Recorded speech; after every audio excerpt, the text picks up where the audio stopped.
this is Vyaksha Singh and welcome to Line with Vyaksha. Today's guest is Dr. Sanil Singh, a renowned Durban-based veterinarian, author, and long-standing trustee of Mitchell's Park.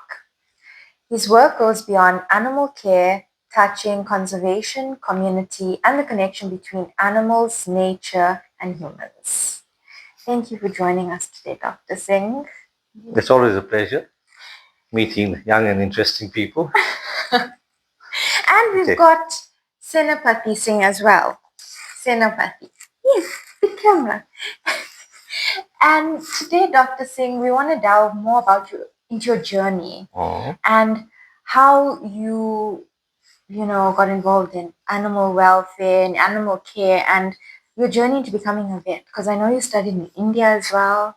Absolutely true. Yes. Yeah, I think, normally in these interviews, I'll say it's an interesting question. Yeah. But yeah, it's an interesting but a difficult question because life was a little complicated in our era. And probably when you speak to your parents, they will tell you about the various complications. I'm a generation before them and the last of the baby boomers. So I was born in 1959. And we were in the height of apartheid. I matriculated in 1976, which was during the Soweto riots. So we were very much a politically aware and politicized group of young people.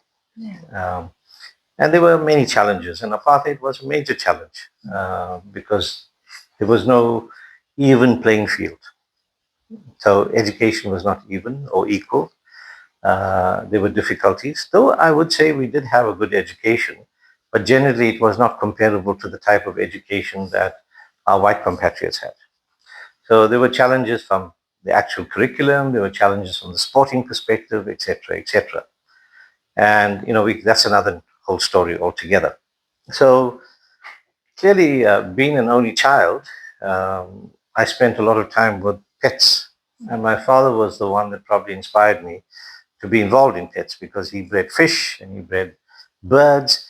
And actually, it was a sideline business of his. The family had a grocery store, very much like your great grandfather, who we knew very well.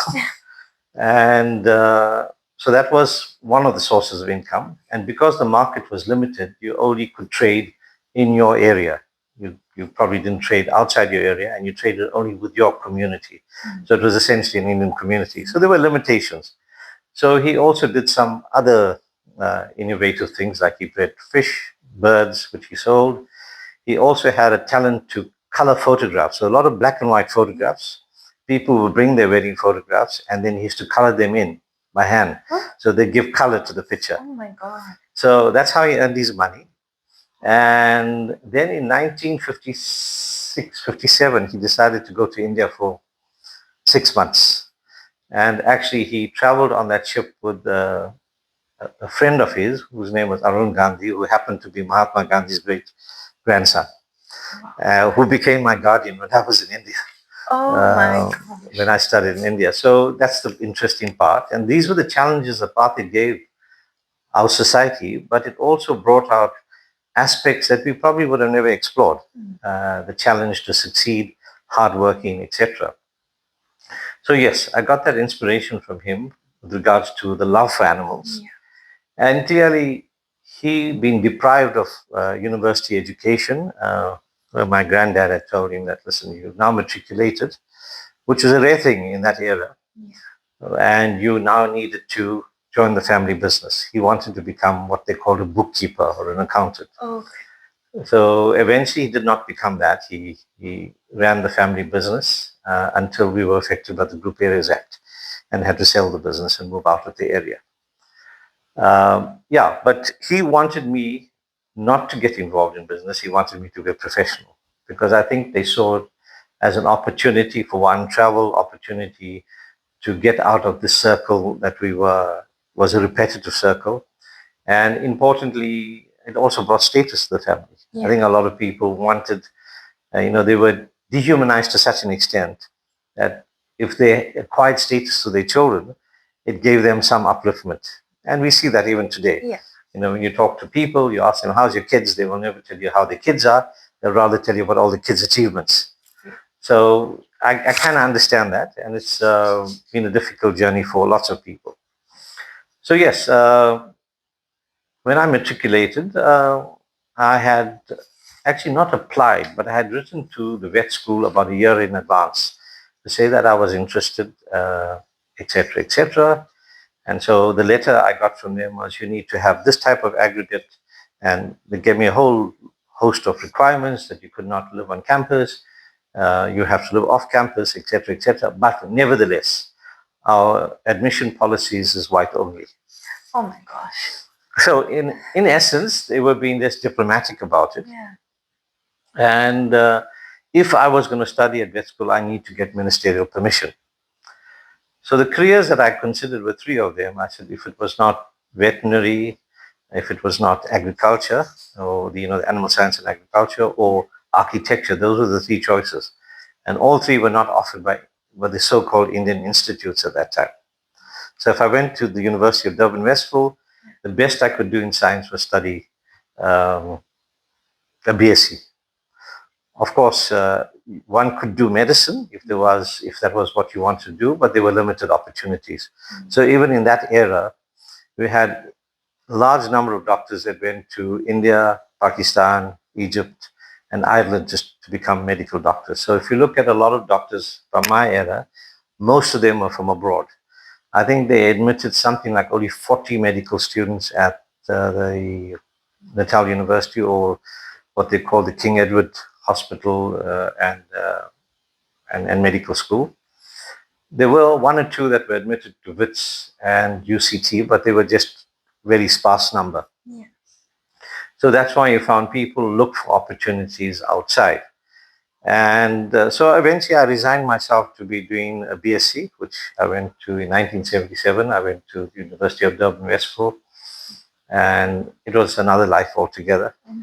There was a sense of freedom, an ironic sense of freedom, because as students we were amongst ourselves free, but we definitely were not free from a point of the university facilities.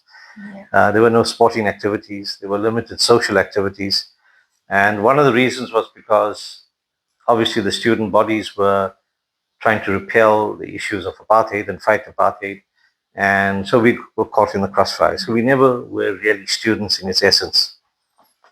And I spent about 2 months there, and eventually I said to my dad, I'm going to fail. This is not going to work out. I think I must go and find a job. And I think for him that was a no-no.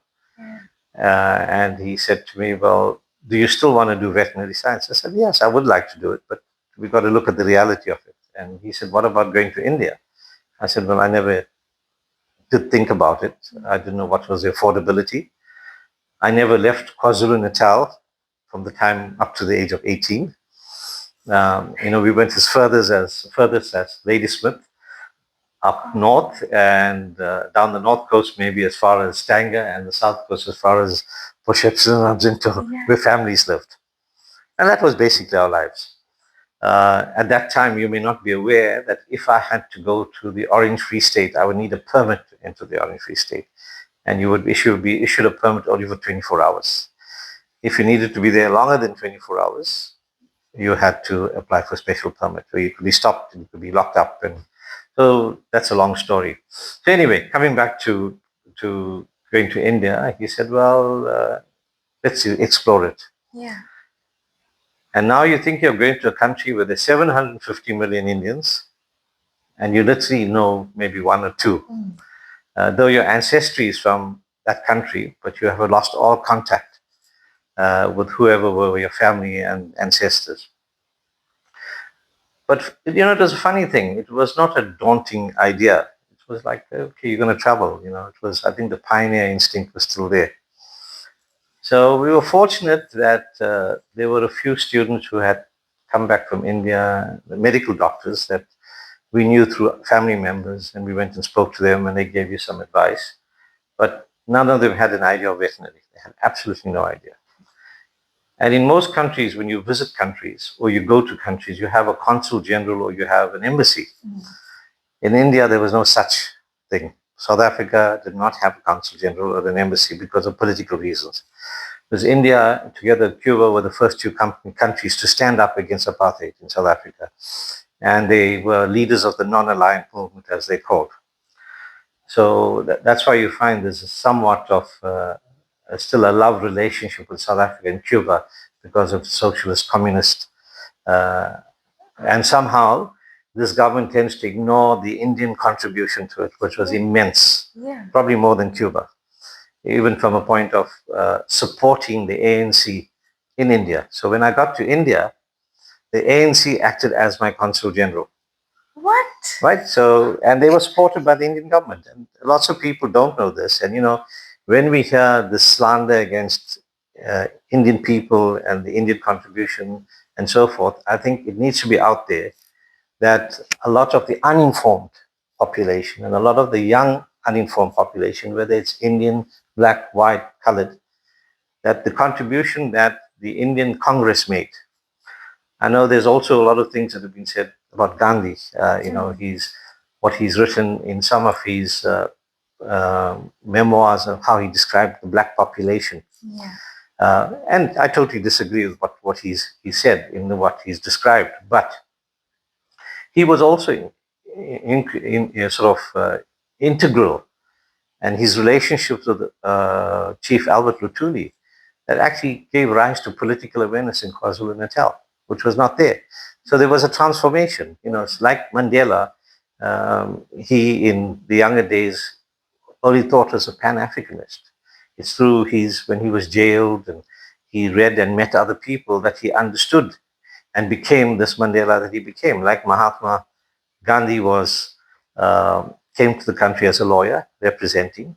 There were some changes in him. Though I'm not a Gandhian by any way or support Gandhi in all his suggestions and policies that he developed, but that's for another discussion. But I think every political leader, whether it was Mandela, whether it was Gandhi, had flaws, and they overcame some of those flaws. Some of them to a great extent, and some never at all. So I think for me, going to India was something my father engineered and pushed to a great extent. And I think what I learned from India was not just veterinary. More importantly, I learned is about humanity. And I think this is what separated a lot of our graduates. And especially I see this in a lot of medical doctors. And I know some of my family might shoot me down for it. But the ones that trained in India were more open to human interaction. They were more, what I found, were more sort of compassionate. We tend to sometimes have this problem where we train as vets and we train as medical doctors and in the medical fraternity thinking that I'm going to treat animals only. It's the people you treat, not the animals. And sometimes you have to make harsh decisions. So you need to understand that whatever we do, no matter what career we undertake, we're going to deal with people. Unless NASA knocks you in a room and says, now think about space technology only. But every other person would be interacting with people. Oh my gosh. I think that's amazing how your dad pushed through. So, yeah, well, I think even if you think about, say, your great granddad and so forth, they all started these small businesses in serving their communities. And then obviously it's grown. And I think his business is probably, he's about 70 or 80 years old probably now. To a great extent. So I think when I think about our people, and when I talk about our people, I'm talking ethnically about Indians, and I'm not talking about South Africans at this point, is that we came to this country under various circumstances. One was famine that drove people. Two, it was a heavy taxation by the Dutch East India Company in their own land. The sort of dehumanized positions they were subjected to. Some of them were headhunted, and some were cajoled and lied to. So a lot of people that came here, there was a mixed bunch of people. They may have come largely to do labor, but a lot of them came with a culture, a language that at that point, to some extent, was more advanced than even the English language. Because you must remember, they could fall back on a culture that was only 5,000, 6,000 years old. And there were so many things that we knew. For instance, the Indian sugarcane workers that came here were just not sugarcane cutters. They were people that helped in milling and so forth, means producing the sugar. And my great-grandfather was one of those people. because clearly he came from a family that grew sugarcane, and he was assigned to the mill in East Bengal, where they did the crushing and so forth. So at that point in time, and lots of people don't know, sugar was more expensive than gold. So that's why they called it the white. What was they called it? The white gold, I think it was, or something like that. Oh my gosh! And one of the reasons that many of these Western nations went to India was not just spices. There was sugar, and there was a whole host of other things. There were weaves, for instance, the type of weaving that was done. Yeah. There was reputed there was something like over 50 to 60, I'm not sure of the number, different weaves that they could do. It was the land of cotton, which went back to even the times of the Greeks. The Greeks came and bought cotton from India. And that's why you'd find Greek and Roman coins still found in excavations in India, because that's how they paid. They paid with gold and silver. So when I got there, these are things I began to understand, that I came from a culture that was very, very deep, strong. It did not exclude people. It was inclusive, unlike many cultures that tend to be exclusive. So when we talk about Ubuntu in this country, the Indians practiced it a long time ago in the concept of Vasudeva Kutumbakam, which means, translated from Sanskrit, means the whole world is a family. So it was something we practiced many, many years ago. And that probably was one of their downfalls, because they allowed invaders to come and be part of society. And some of them took over. So India, you found, was under Islamic rule for over 500 years. You found that there was Christian rule for about almost 200 years with the British, whereas India as a country never invaded or never imposed anything on anybody else. So it made me proud to be an Indian from a point of geography, and it also made me proud to be a member of what we call Sanatan Dharma, which incorrectly is called Hinduism, where we are inclusive and bring people together, and where the animal and the plant and the rock and the human all have a respected status. So, when people say, oh, you worship rocks, it's not about it. It's a creation. It's about understanding its contribution. The fact that rivers in India are referred to as mother is about what it does. It's in reference to the cow as the mother. It's not saying that it is the mother, but it's what it gives society. And so it became respectful. And also it was an economic animal. It was fundamental to the economy of India.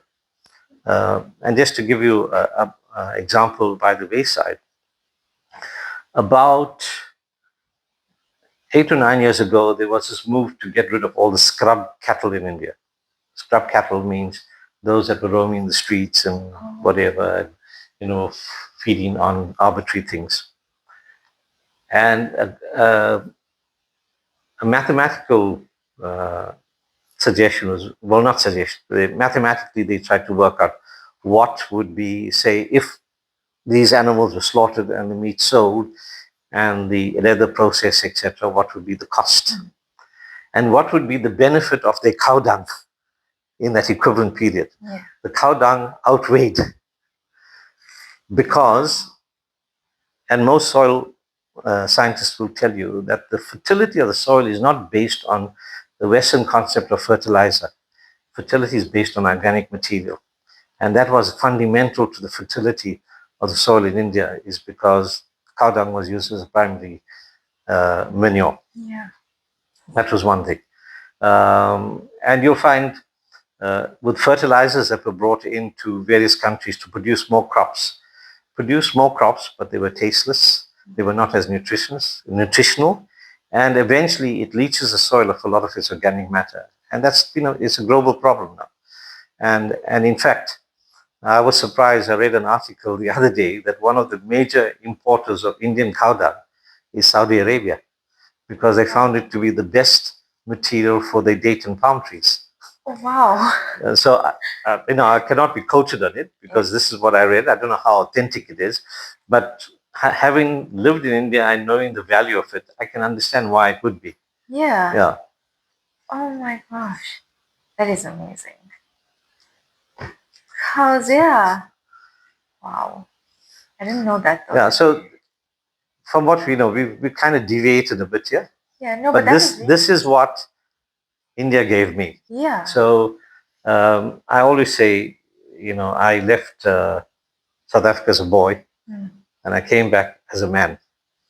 And I left South Africa not knowing anything about how to balance a budget, and almost became an economist when I came back, because you learn to live with the resources you have. Because one of the things that used to happen to us is the postal service was very slow. It used to take up to about 21 days to get what we called an aerogram or a letter. So sometime our letters would cross. I would write to my parents and they would ask something, and they would wonder why it wasn't answered in this letter, etc. So there were lots of these type of things that you learned. You learn to write, you learn to use various methods and means of surviving. And one of the biggest problem is money used to be sent to us through what we call a bank draft. So my father would have to go once a month to the bank and say, right, okay, I want to send this money to my son, which was a princely sum of 100 rand. So that 100 rand, by the time it got to me, was 21 days later. Now, unless you paid in advance to eat in the hospital or the school, the college mess, or what we call the dining room, if you were not using the college dining room and say you were eating freelance, if you didn't have money, you didn't have money to eat. So we'd survive for a period on bananas and toasted bread, Oh my God. But it was good. It built character. Yeah. And I mean, if you asked anybody, one of the things is that in spite of people saying they are beggars and beggars, but I've yet to see a person that is hungry in India, because you find even the outlets who beggar comes by, they're quite happy to share some food with him, give him and go. They'll give it to him, say, go, hut, hut, as they would say in Hindi, but nobody will let anybody go hungry. So when I lived in the digs, and if we told our landlord, can we have some food today, she'll happily share it. And she'll send more than we need. So you never went hungry, but also from a point of dignity, you didn't want to go and ask all the time. You did certain things. And I mean, it didn't happen often, but it did happen. Yeah. And also we learned to share, because if my money came and I had 2 or 3 other South Africans that were with me and their money didn't come, we would support them and vice versa. Of course, there were some guys that were naughty who had their money and quietly disappear and go have a beer on their own and have a meal on their own. So, yeah. Oh my God, it taught you a lot. Yeah, so you learn a hell of a lot. And, now I sometimes say this to some of my cousins. I said, your kids are going to university. Just let them be. They're constantly making food and giving it to them and packing these parcels. And, yeah. I said, you need to build character, and you need to build ability to stand on your own feet and to work out issues. And I think that's why today in societies, a lot of us, or many of us, need psychologists to help them, because character building, strength of character. I mean, clearly kids are bright. They're probably much sharper than us from a technology point of view, etc. But they've lost the emotional intelligence. That's the loss, and that is what separates you from surviving or not. Because you can be, from an IQ point of view, considered to be very intelligent, but it not necessarily make you successful. It's the emotional intelligence. So we've got to think about those things. That is true. And how long were you in India for? Total period of about 6 years, of which I spent 5.5 years there. I had taken a bit of a break and came back to South Africa for about 6 months. Because what we had to do was do what we call the interscience of the first year BSc. That was a prerequisite to enter medical, veterinary, engineering, whatever it is you wanted to enter. And based on your marks there, you had to apply for nomination through the Indian government. And that application had to go to the ANC. So the ANC would forward your application. If the person sitting in an office didn't like you, your application may have not got forward. And that did happen. And it did happen. It's not an accusation I'm making. We know that of some people who were just unnecessarily victimized, and there were others that were benefited. Of course, they did play a role. They did provide some guardians. But I did notice that sometimes bipartisan behavior was prevalent among people within the organization. I suppose it's human nature. So we covered already the next two questions. Why you became a vet? It was always a Well, I'll tell you why I became a vet. The yeah, actual reason. the Right. reason. So actually, my first choice in career was architecture. Architecture. Yeah, and my okay. second choice for career was veterinary. Yeah. But veterinary, in inverted commas, animals were my hobby. Architecture was my artistic interest. So I was good at sketching. I wouldn't say I wouldn't be able to do a portrait, but I mean, I could plan things and draw things. And I used to, as a kid, spend a lot of time designing, like drawing cars and buses Wow. and that type of thing. And I probably had a portfolio of about 500 or 600 drawings. And so design was very important. And architecture was one of those careers that allowed you to use art and science together. Yeah. So I liked art. I was biased towards science. And then I had my hobby of animals because my first choice of any books that I would read, but I was actually more not interested in just having animals, but I was interested in the scientific aspects.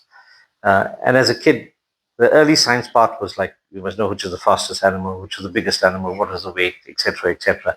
And that cultivated it. Um, and eventually, I suppose my father was happy that I became a vet because he could say his son was a doctor. Yeah. Yeah.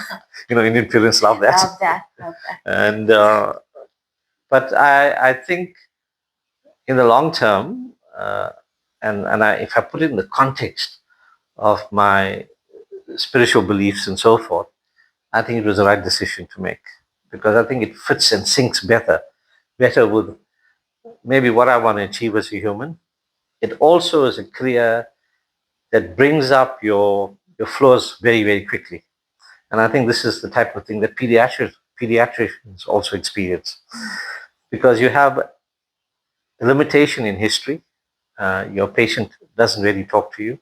You either speak to the owner, or in the case of doctors, they speak to the mother, and may not always be accurate. And just to give you an example, for instance, when I speak to my Indian clientele, I often have to ask them, is it white or is it colorless? Because often colorless will be described as white. Because in Hindi you will say safed, which is white, which could also sometimes refer to something that doesn't have color. So there are some things, and even though you may not speak the language, but it's ingrained in you because your parents, grandparents have done it, your parents have done it, and it carries on that way. So certain things from our culturally affect us. So yes, it just in the sense that I'm able to use part of my culture in understanding my community better. Still haven't fully understood them. Also, at the same time, being exposed, having grown up, uh, where there was actually, I would think there was a bit more integration between uh, Indian and black people. Because lots of black people lived within the Indian area, and they became part of the community, and a lot of them did work for us. And so, I mean, I grew up spending hours in the garden with Dennis, who used to be my dad's gardener. And so I learned a lot of things from him. I used to teach him English and he used to teach me some Zulu, but I think his English became much better than my Zulu. Because, the enunciation is different. You speak English and Hindi in a different way as akin to Zulu or a lot of the black languages. So I think it's made me a better rounded person. And it's always forced me to reassess. And I'll tell you when you reassess this. When people have success with their animals, they are absolutely thrilled with you. When they don't have success, they're not happy with you. Now, sometimes there may be some things that you could have done better that you've not done, but generally it's the emotion. But it forces you to rethink and say, well, how do I deal with this person the next time? What do I need to do to make them understand better? Because there's so much of emotional baggage they bring with their pet, and also their own perception of things. So I think one of the most difficult things for lots of vets, and particularly I find with women vets to do, is euthanizing of animals. And you have to come to some sort of level playing field to say, I know why I'm doing this. It's an act of compassion. It's not about getting rid of the problem. Yes, it's a bit difficult when you have to euthanize an animal that's perfectly healthy and the owner is going to live abroad. I get a bit peed off with that. You should have thought about what you're going to do, because if this was your kid, uh, this was your parent, you're going to make some arrangements. So the arrangement should be either you find somebody to adopt it and continue to take the responsibility to support that animal during the rest of its life. Because you do that to your kids even when they're 50 years old. So why can't you do that for your pets? Exactly. For instance, the question that some people bring up is, should you put your pet into a cargo hold and send it abroad? Some people do that, and generally most of the pets manage. They are traumatized, but I think when they get onto the other side, things can be done. Yes, some animals that may have a phobia of closed spaces, etc., then you can't do it. And if there are medical issues associated with it that somebody else would not be able to manage, then there's some sort of justification. But I suppose, you always got to consider it as life. But yes, it's something that you always wrestle with. And in fact, I did euthanize a dog 2 days ago that had a form of cancer, lymphoma. Parents of the dogs, highly religious, spiritual people, it took them some time to come to the conclusion that we had to do it. And then I had to just sit down with them and say, well, think about the things it's not doing. So what is the quality of life? The second thing is the dog was 14 years old. Under normal circumstances, a dog was not designed to live that long, in my opinion. So therefore, human and lifestyle diseases will occur, like diabetes, high blood pressure, kidney problems, heart problems, cancers, etc. Because we don't see that regularly in young animals. But you do see it in older animals. So, and the question is, can you give the complete support and caring and nursing that you need to give the animal? If it's not possible, then we have to look at the act of compassion. And I think if eventually accepted it, obviously the discussion came up, do animals have souls or not? I think nobody knows whether we have souls or not. We know there's some sort of energy that sustains us, and nobody's gone there and come back to know for sure. But let's think of it in a good way, that they do have some emotion that we have.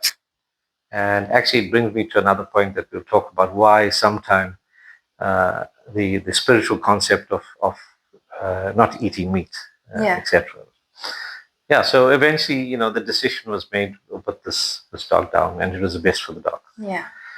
Because when the dog walked into my consulting room, I got this very foul smell.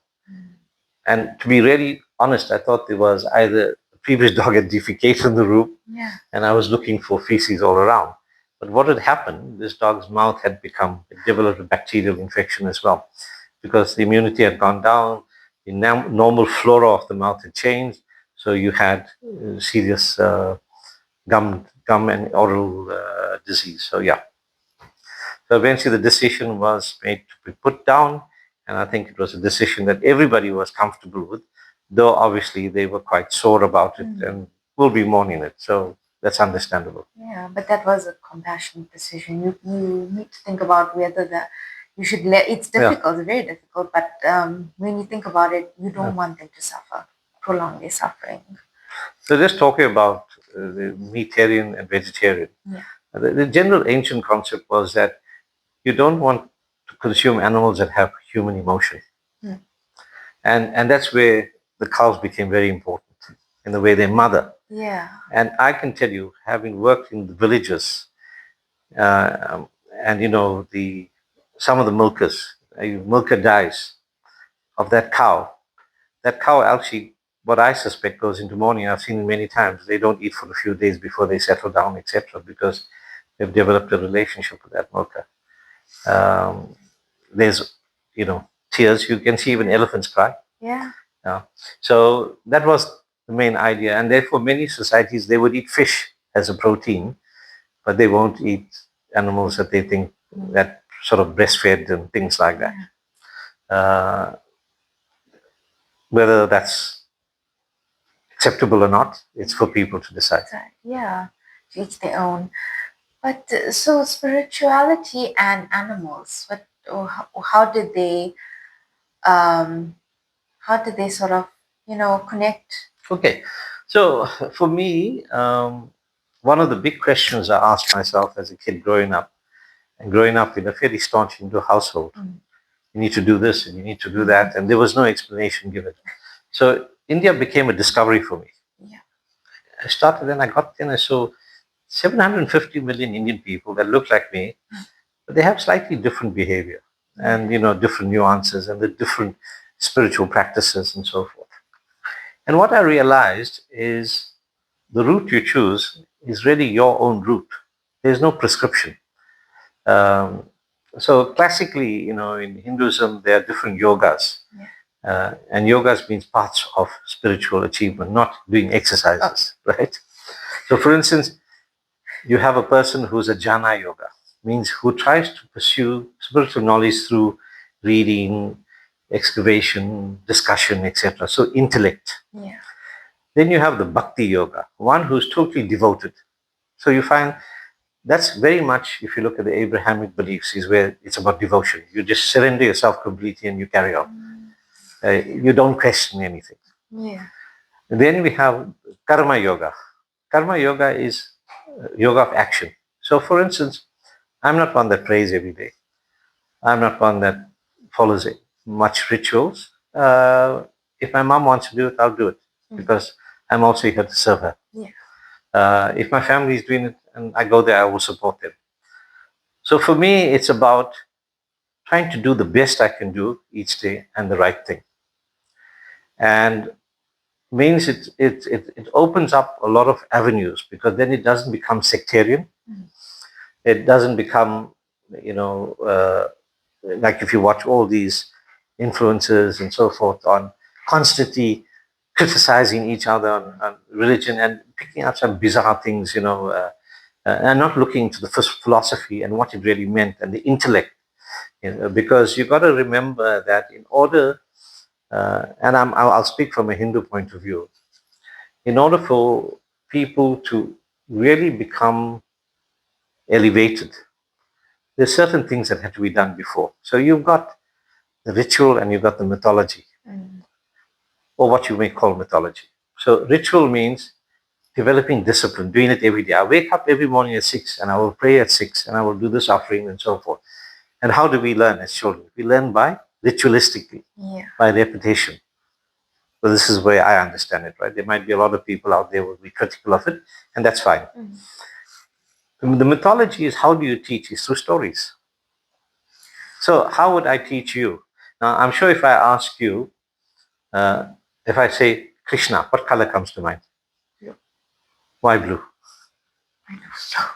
I just know. Right. Yeah. So obviously, one of the reasons they talk about he was dark in color from a point of scriptural knowledge. Yeah. And actually, when we talk about scriptural, the Ramayana and Bhagavad Gita are itias. Itias means recorded history of India. And our scripture is the Vedas, the Vedas, Puranas, etc. Yeah. So these two itiasas combine a lot of the philosophy, the rituals, the mythology to give you a document that is your guide for life. That's why, like many aspects of the Bhagavad Gita, is even taught in Harvard College as a philosophy. How you make decisions, etc. Yeah. So yes, so coming back to mythology. So mythology is a teaching aspect, right? So also, what appealed to me as a veterinarian, the amount of animal representation in it was phenomenal. Yeah. For instance, many Hindus out there do not know that the guardian of our four holy books is which animal? The dog. So the dogs were attributed to guard the four Vedas because they are obedient. Yeah. They're the closest thing to man, right? And they would always look after man's interest. And if you go back 20,000 years, when dogs started to be domesticated with man, especially when man moved from the plains of Middle Asia into present-day Afghanistan into India, etc., what we call the pastoral farmers. That's how dogs started following them and moved, and that relationship became very, very close. Why is it that people tend to be more dog people than cat people? Because cats were sort of domesticated much later. So we have a longer relationship with dogs. So that is an example. Another example, you find a lot of the manifestations of divinity is in the form of animals, or aspect of animals. Or you'd find the deity Shiva sitting on a tiger. Matt, the symbolism is that he's conquered his animal instincts. Those were the symbolisms. It was not necessarily mean that you had this actual being having 8 hands, or that type of thing. And obviously, through time of history, things have changed and been adapted to appeal to people's minds. And therefore, you find when you look at ancient traditions, when we go back to the Native Americans, the Incas, the Hindus, Indus Valley civilization, the Egyptians, everything was based in nature because that's what they understood. They didn't suddenly find this person came down and that was God. We don't know. It's all fate. We don't want to be critical of anybody. It's what people believe in. But for me, the more I think about it, the fact that I have a belief system that's more in sync with nature is a greater reality for me. Even to the extent that, do you know that when your parents took the 7 vows for marriage, what were some of those vows? One of the vows was to look after plants and animals. Oh, wow. I did not know that. So we take care of every part of nature. So, people, and you probably found your granny will, whatever water she has, she'll pour it in a plant. It's her way of sustaining things. She may have not thought of it that way. But it's cyclical, it's environmentally friendly, it was a whole host of things. So it's sad to see what has happened to like a river like the Ganges that has polluted, where people have lost the concept of what their ancient traditions were and how you kept things environmentally friendly. So in essence, there are more people in this world that practice aspects of Hinduism than they know. Vegetarianism, different aspects of yoga, environmental interests, etc. So, but we're not going to say they're Hindus. No, but they are practicing. They're practicing it. Yeah. What is your view on the disconnect? People are becoming more disconnected with animals and nature and anything like that. I think I don't think people have been disconnected. But it's an oscillatory habit. They'll go to work and they'll be very much focused on their work. They may be driven by the material aspects. And therefore you find a lot of people now get a pet.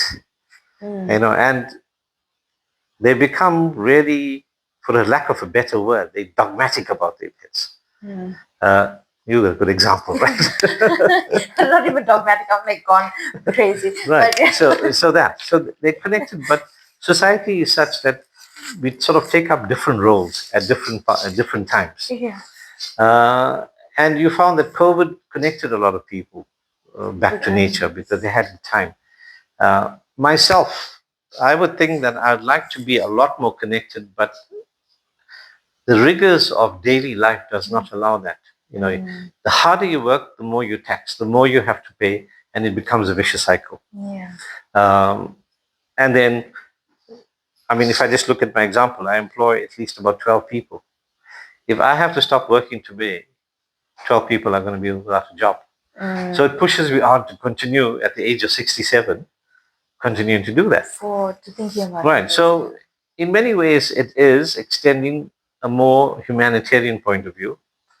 And I think there are many people like me and you that are doing these things that actually keep society going. We don't get any accolades for it. We don't expect accolades. And sometimes you find these large organizations that are out there, they get accolades, but they're there just for a moment and they disappear. They're there for the cameras. They're there for every other thing. But at the grassroots levels, it's people like you and I and your sister sitting across us and your parents and my grandparents. And, this is what I try to cultivate in my staff all the time. It's like, for instance, simple things. Let's connect by doing the things properly in the practice. Open the tap, wet your hands, close it, soap your hands. After you soap your hands properly, then rinse your hands. Don't let the tap run. Yeah. Simple thing. The simple thing, what can we recycle?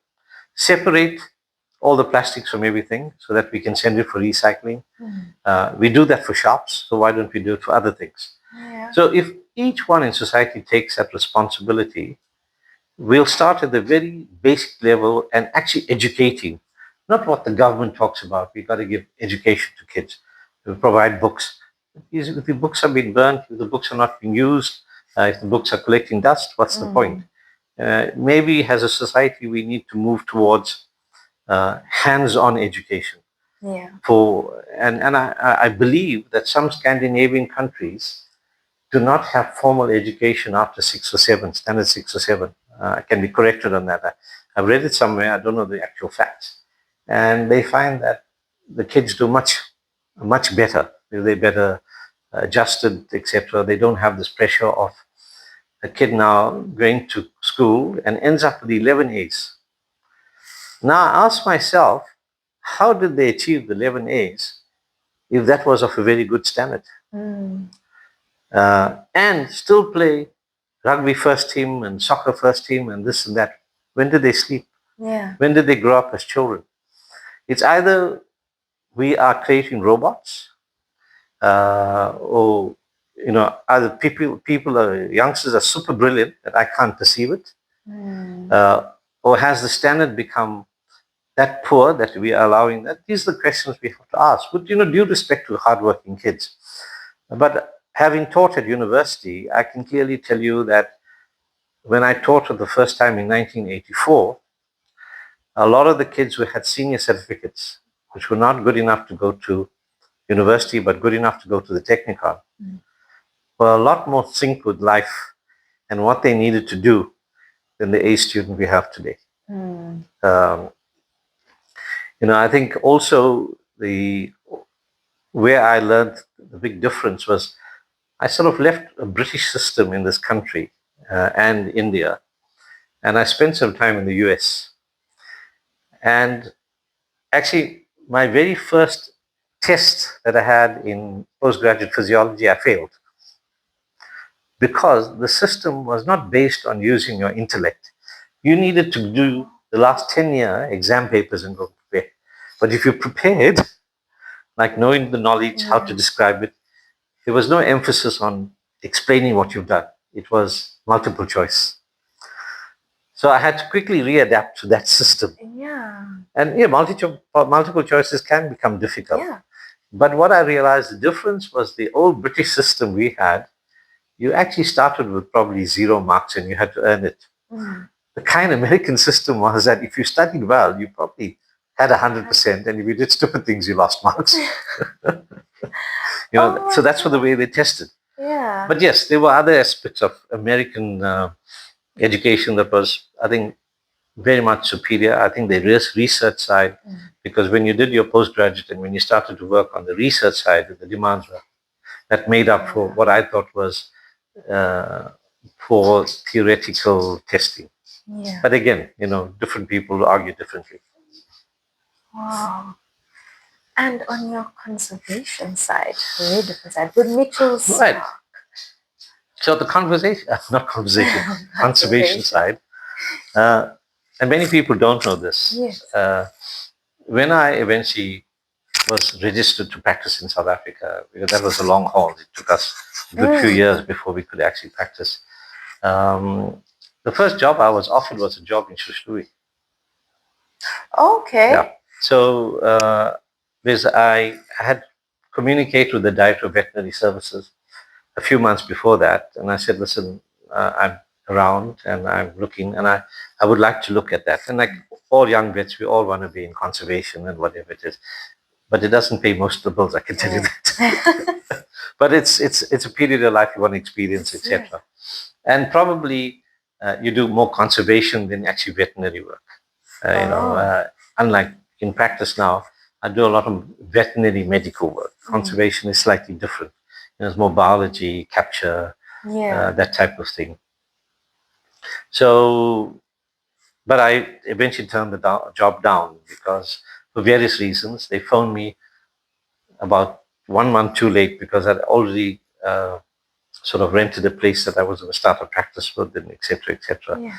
And so I had already committed financially, and I was not rich enough to say, bugger it Yeah. and carry on. So, yeah. And like I said, as a kid, my interest in animals and all the aspects of the animal prowess. So clearly, I was interested in wild animals, of course, and other animals. And wild animals meant conservation. And therefore, had I not been a vet, and if I continued my BSc, I would have probably done a zoology botany major with the intention of maybe going into that type of thing if opportunities were available. So, over the years, I've dabbled a little bit here, there. Again, it's about opportunity. There were not many opportunities, and those are jobs that are sort of people protected very aggressively. And it's also like it goes from person to person. There's a vacancy available, that kind of thing. That's what I kind of sensed. Yeah. So my involvement with Mitchell Park actually started in a non-animal way. And many, many years ago, there was a group that wanted to do what we call a Diwali festival in the park. Yeah.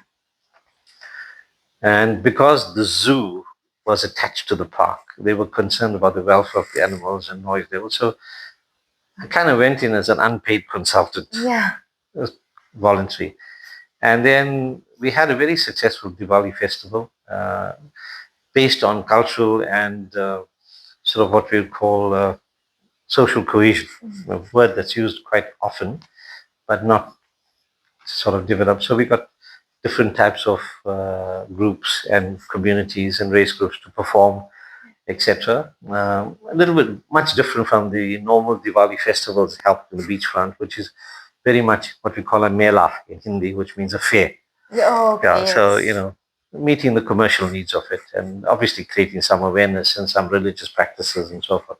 Ours is not based on religion; it was just about bringing awareness of what the festival of Diwali means. Darkness over light.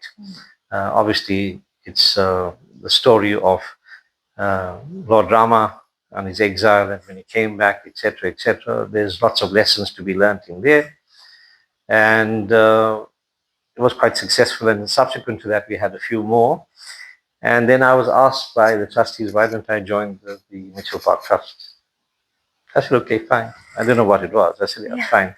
So eventually what has happened, my job primarily, I was a chairperson for about 13 years. I decided I had enough. That was enough of an exile. Yeah.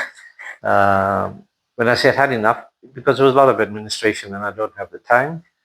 And I passed the baton on to another individual who has a better knowledge of how eTekweni as an organization works. And because it's an eTekweni facility, he's doing probably a much better job administratively. I'm still involved on the veterinary side. So we do quite a bit of the veterinary work for them. Some free, some just at cost recovery, where they just pay for the medicines. And yeah, that keeps me going. I was also a board member of Azumvelo, or what we call the old Natal Parks Board. So I was one of the directors for about a year. I gave it up after a year because I felt that I wasn't doing enough conservation, because while sitting on the board for about a year, in that period, probably over 300 to 350 rhinos were killed. And we were still sitting trying to make decisions of whether who should be given the contract for the helicopter and security. They didn't have guns to provide protection and a whole host of things. And I figured it was just a waste of time. I was collecting a stipend, because you do get a stipend for nothing. And I was being an irresponsible citizen. So I decided to resign. So I resigned. So I figured, coming back to the point, that in my day-to-day life, I can make more of a difference. And we try. And I think also day-to-day, like Isaac Newton said in his deathbed, that his knowledge is minuscule in the context of the universe. So you learn every day. and you learn from your mistakes, which you need to acknowledge. Yeah, it's true.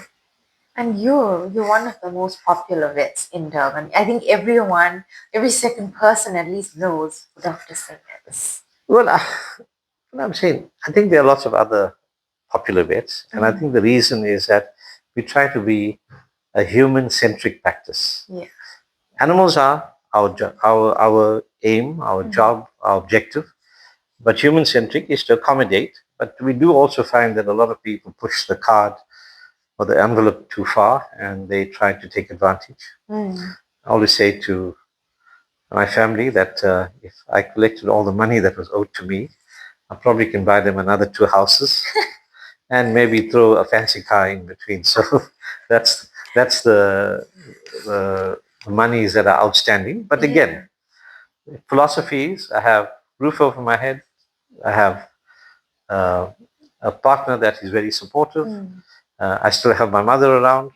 I have respect of many people. Yes, there are a number of people who don't like me, but as long as that figure is in single digits, I'm winning. And you've started your practice from the get-go. Like you came back to South Africa instead of working. Okay, so that journey was a difficult journey. When we came back from India, those degrees were not recognized in this country. Yeah. Right? Not recognized because of political reasons. And the only degrees recognized in this country were the British degrees and New Zealand degrees because there was reciprocity. They didn't even recognize the American degrees, etc., etc., etc. So I had a very small chance of them recognizing an Asian degree. Though my college was actually started off together with the British uh, cavalry, and because they needed to develop a veterinary hospital for the British horses. Yeah. And so it had a lot of support with Royal College of Veterinary Surgeons from Britain. But when India became independent, it chose to cease those ties because eventually India developed the Green Revolution and the White Revolution was to make the country self-sustaining. And a lot of people will not know this, but when I was a student in India, there were 22 veterinary schools, right? And which was comparable to what US had something like 18, Russia had a fairly large number, whereas in this country we just had one. But probably that's what was needed. And so we had to come back and get qualified here. So they wanted me to go back to vet school and start in second year. And I said, no, no way. We're going to do that. I have a veterinary degree. So they say, you write the board exams. And we were on a slippery slope from day one. They were, the authorities generally were uncooperative. And yet there was in the act that says the Minister of Agriculture was the highest authority in allowing registration. The Vet Council was what controlled it. Now, what was ironic, that the medical doctors could come back and practice, and there was a mechanism to allow them to get into the system, but they didn't want it for veterinary. And you could only put it down to racism at that point. There was no way that that the powers that would be wanted us. Now, if you had a graduate that came from the United Kingdom, he could register immediately. But yet, probably my training was more relevant to this country than the guy from the United Kingdom. He had no understanding of tropical diseases. He never dealt with poorer communities. He didn't know how to make things happen. So eventually, through a whole political process and a fight and so forth, and well, let's give the ANC some accolades here because there was Derek Hanekom. I don't know what's his position now in government.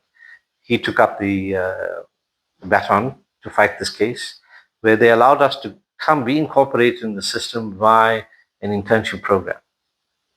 So I did a full final year with the students. I wrote the exams that they wrote, and it was adjudicated, or it was determined whether I was good enough.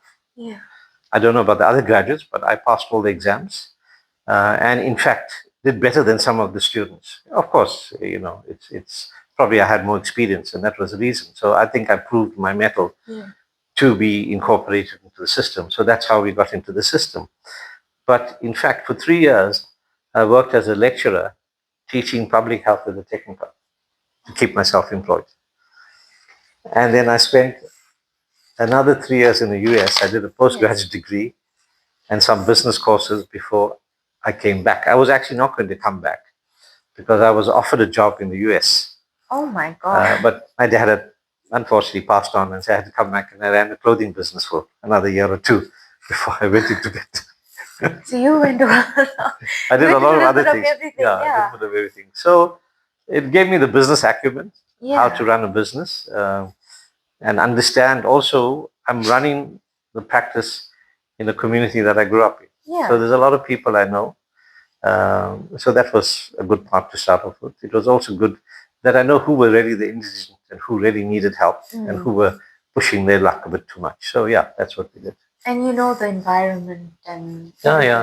And I know the thugs around the area too, so they don't interfere with me, etc. Oh, yeah. And where was your first practice?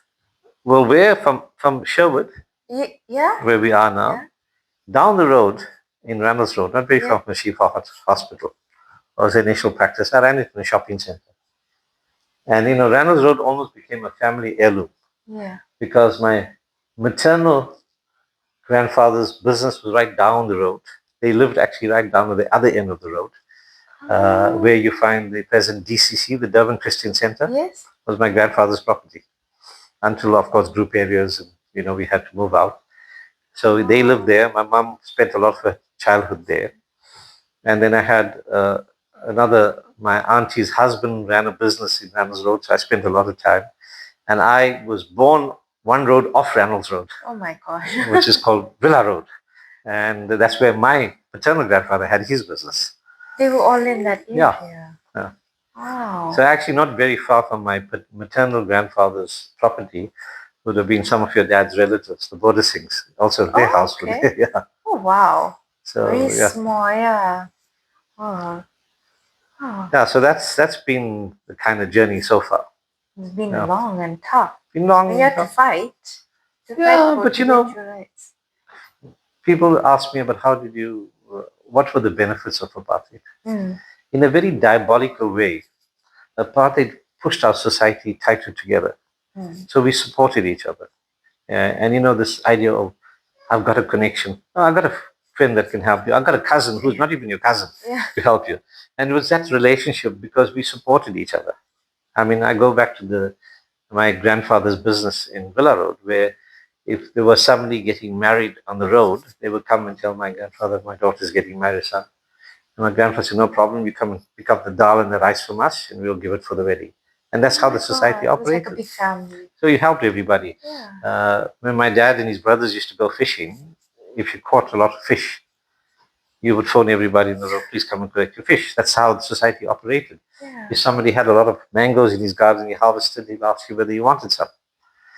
And that's how we kind of survived and did well. And we didn't need a lot of money because we were there to help each other. That was a beautiful time. It was a great time. Yeah. So I probably wouldn't have experienced it. Apartheid wasn't there. It wasn't a justification for apartheid. Yeah. But also it made me resilient.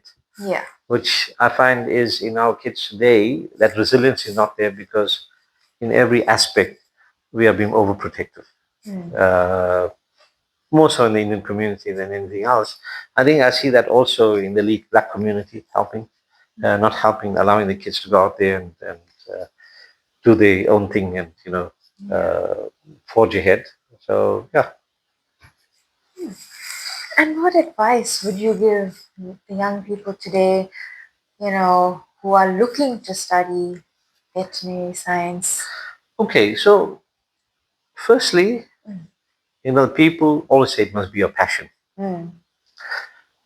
But in veterinary science, animals shouldn't just be the passion. You need to have a passion for scientific pursuit because that's what it is. If you enjoy science, the fact that you love animals and you want to help animals and you want to be congruent with animal health, that science is what is going to allow you to develop your satisfaction. Because I can assure you, from a remuneration, there are 100 better careers that will remunerate you better than veterinary science. Really? So people will be out there and they'll say, well, vets are expensive. Yeah. But they never sit down and compute what it costs a vet to run a practice.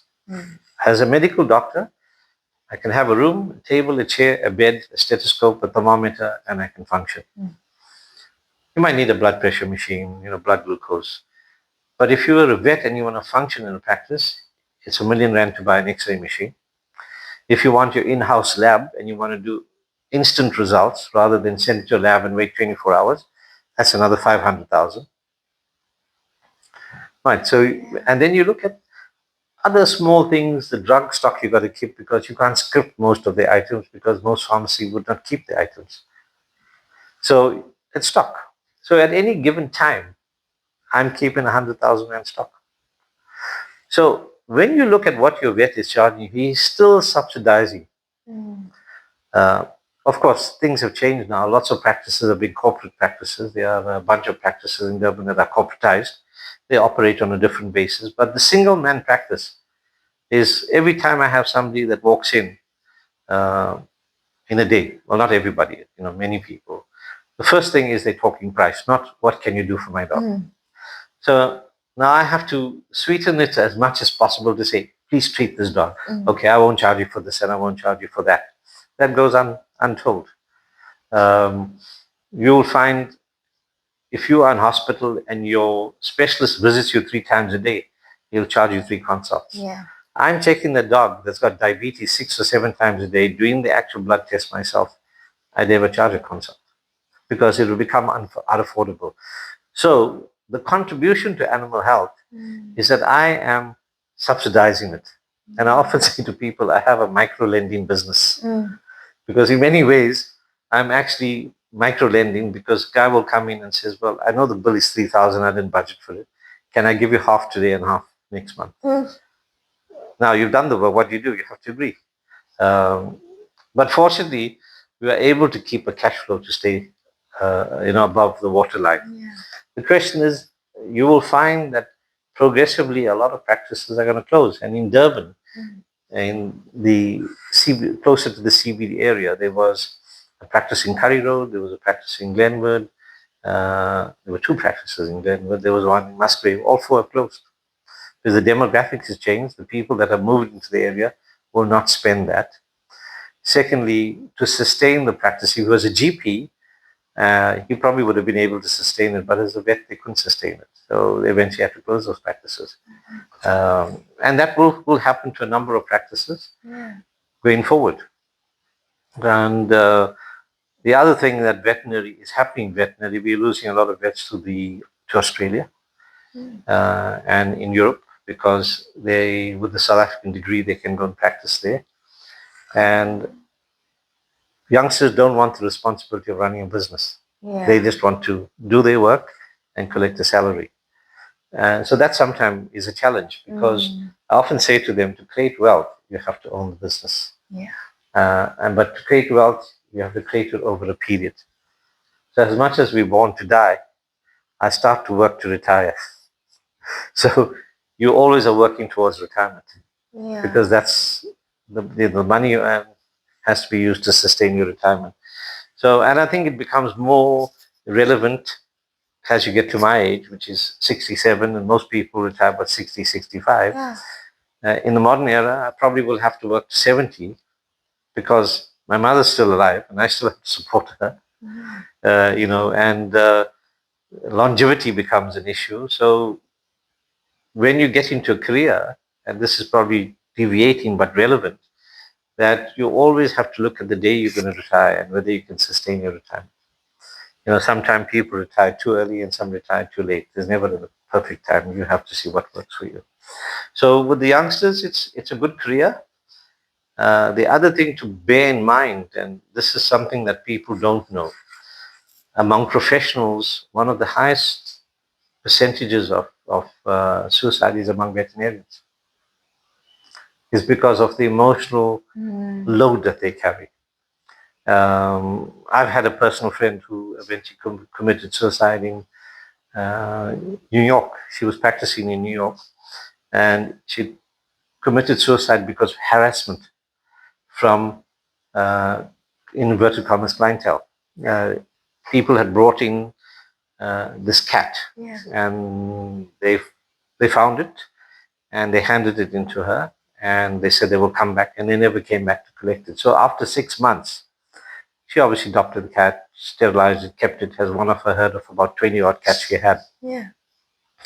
And then they wanted the cat back. And as a veterinarian, she was not prepared to give the cat back to them. So they started to harass her legally on social media, coming to her practices and threatening her. And she eventually couldn't take it. So she eventually actually euthanized herself. And so we hadn't heard from her for a while. And one of her friends in Canada, who was her classmate, didn't hear from her. And eventually spoke to somebody in New York, and they went in, and they eventually, the police broke down the door, and they found that she was dead.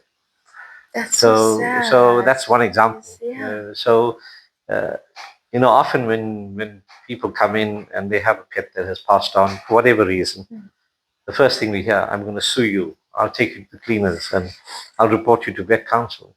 And myself, I had a matter reported to vet council by a person who tried to defraud us in certain ways.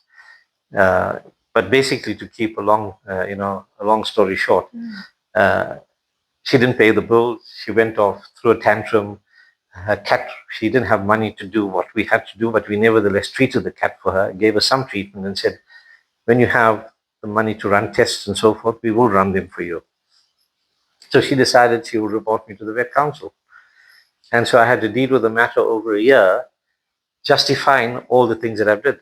And obviously, the case was thrown out as no justification, that I acted professionally and acted within the means that I could act, and probably went over, which they didn't state, but probably went more than I should have done in a case like this. In most cases, she would have been turned away. Yeah. These are the type of things we have to deal with sometimes. It's actually sad. Well, I understand that sometimes you are emotionally tied to your animal, and you might feel the person has not done everything that they could do. But you also need to retrospectively look at yourself and what are you doing? Why has that animal come to this state? The animal that had come in, she couldn't handle, she couldn't hold. It was matted hair, full of fecal matter, and this was supposed to be a concerned mother. Yeah. So, to ask the question of yourself that you're going to have that, and subsequently we learned that this is a modus operandi of this person and many of the practices. And she's actually on the run. Oh my because God. she's defrauded a few people somewhere along the line. But the audacity to report you to the vet council, I don't think that. I mean, it's such a waste of everyone's time. Well, it just brings stress. Yeah. Because, for instance, when you have something being adjudicated by other people, it depends on how they perceive it. So, there's always three sides to the story: their side, my side, and the real side, kind of thing. So, because we've had, vets, the vet council, as akin to the medical and dental council, I might say, is, I think, a lot more stricter. Vets have got suspended sentences, sometimes not even shaving the animal properly. Somebody has, or for some, basic reasons that it seems that vets who sit on the council, are, what would I say, are very stringent in the way they look at things. Yeah. In many, many ways.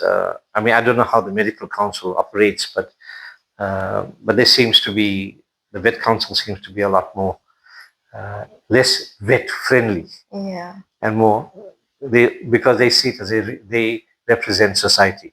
Yeah. But yeah, but fortunately, we have some very responsible guys that sit on, and people we vote for, and many practitioners that are years in practice who understand the nuances of idiosyncrasies of some people, where sometimes it's an emotional response. Yeah. But yes, they have to, when there's a complaint lodged, they have to exercise their duty and go through the process. So, fortunately, the process was there, it went through, and I'm happy to say that the way we presented our case, in why certain things and certain criticisms were not justified. And I think that's what it is. It's for you to run a ship as clean as possible as you can run it.